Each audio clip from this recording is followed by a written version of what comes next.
Welcome to VFILES.DATA.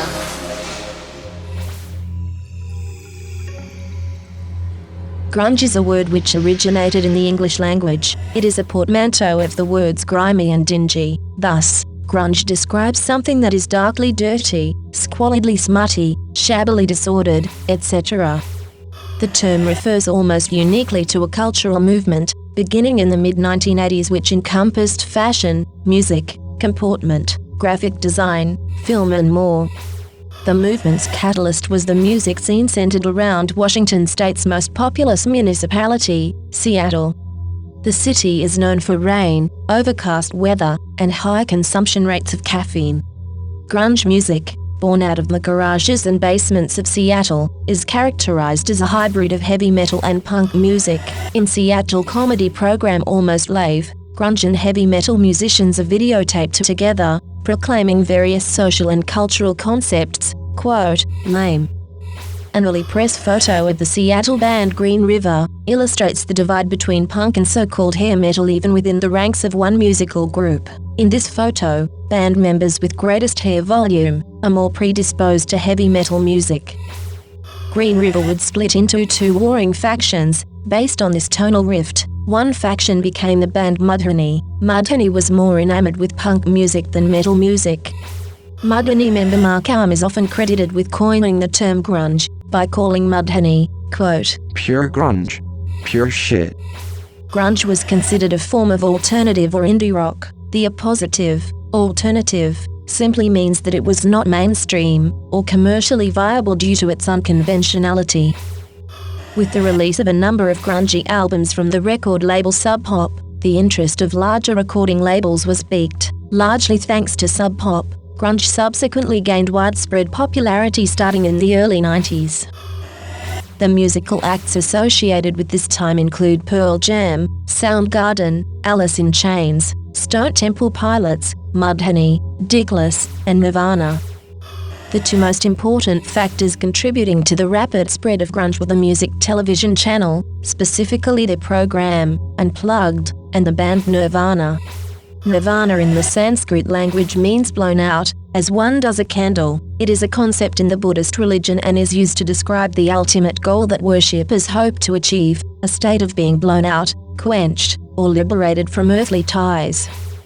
Nirvana's lead singer and guitarist was Kurt Cobain. He, like certain other humans throughout history, developed a cult of personality around himself. In Kurt Cobain's case, this development seemed unintentional when magazine Rolling Stone referred to him as the, quote, spokesman of Generation X.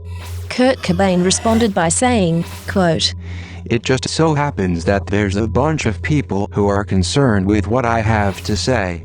Courtney Love, a musician in the band Hole, and Kurt Cobain's romantic companion, could be described as Cobain's female musical equivalent.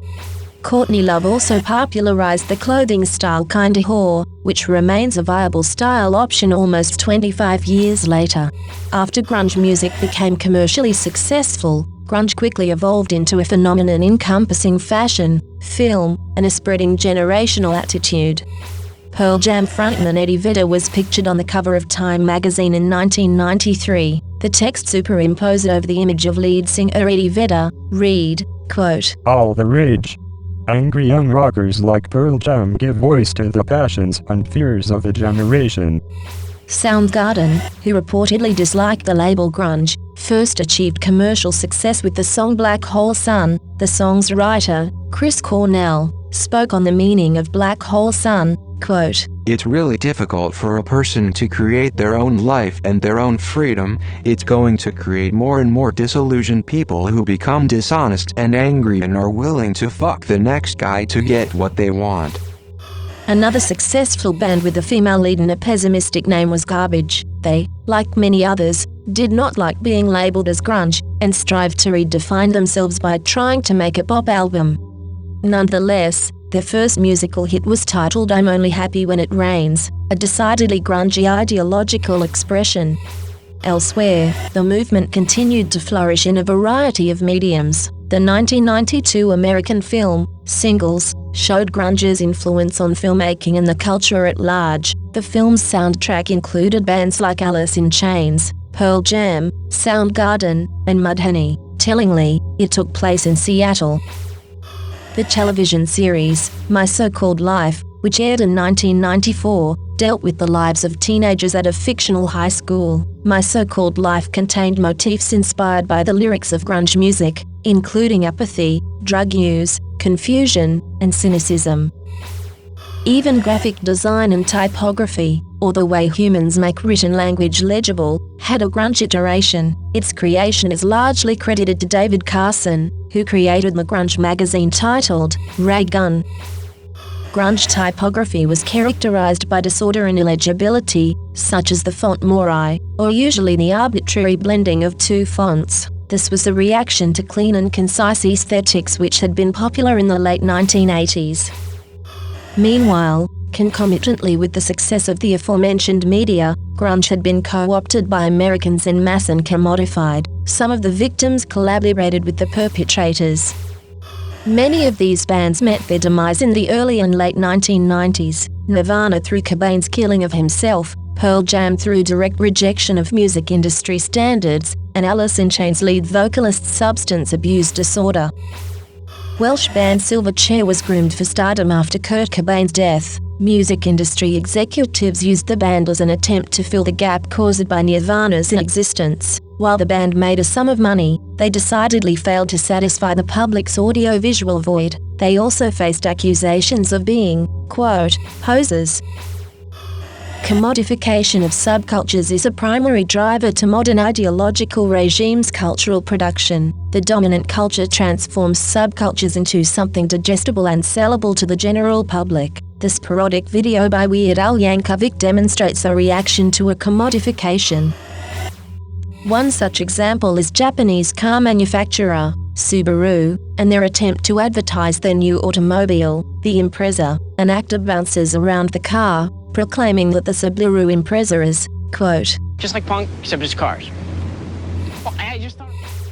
Examples of grunge's commodification abound. A New York Times article in 1992 entitled, Grunge, a Success Story, commodified the subculture while also attempting to describe its commodification.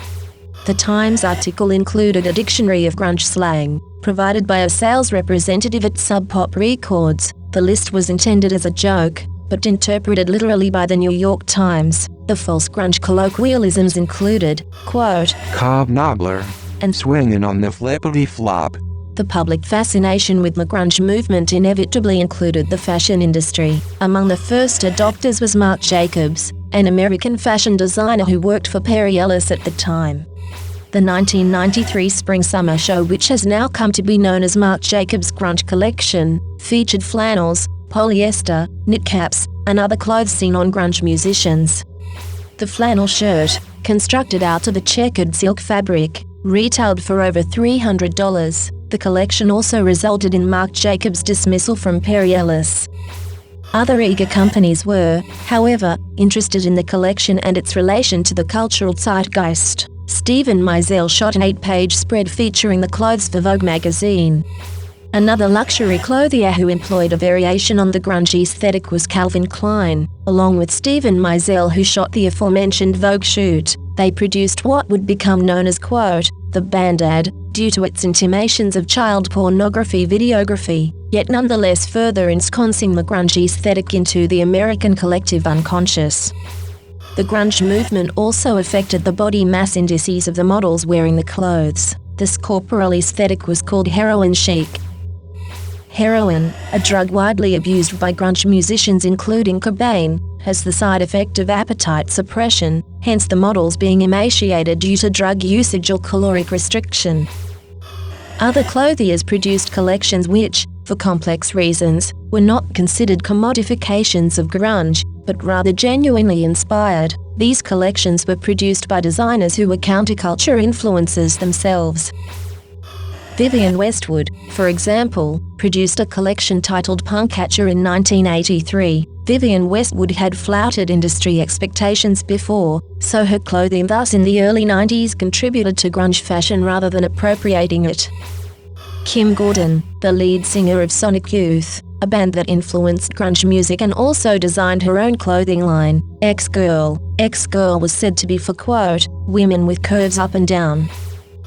X-Girl was the feminine equivalent to X-Large, a brand that was popular among musicians such as the Beastie Boys. The first X-Girl fashion show was produced by Sofia Coppola and Spike Jonze, two highly influential American film directors. The fashion show took place on the street outside the Marc Jacobs store in New York City, a, quote, guerrilla approach. Musically, grunge gave way to the widely monetarily successful, but critically unacclaimed, post-grunge, which includes bands like Creed, Nickelback, and 3 Doors Down. The recycling of trends is inherent to the fashion industry's natural life cycle. After the 1993 Perry Ellis show, grunge fashion references have never entirely exited the fashion industry's semiotic database.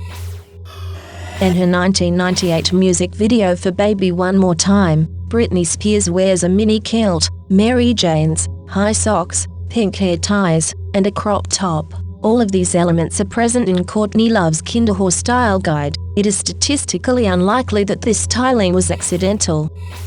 The mid-2000s saw the introduction of soft grunge, which developed over the next 5 years. This was characterized with dyeing the hair a pastel color, Jeffrey Campbell shoes, floral patterns, and studs. Mass production clothiers such as Urban Outfitters and Forever 21 sell Nirvana t-shirts 25 years after grunge became popularized. While for some, seeing this activates the area responsible for production of nausea in the human brain, it nonetheless signifies the powerful influence that grunge still exerts on culture to this day. Data transmission complete.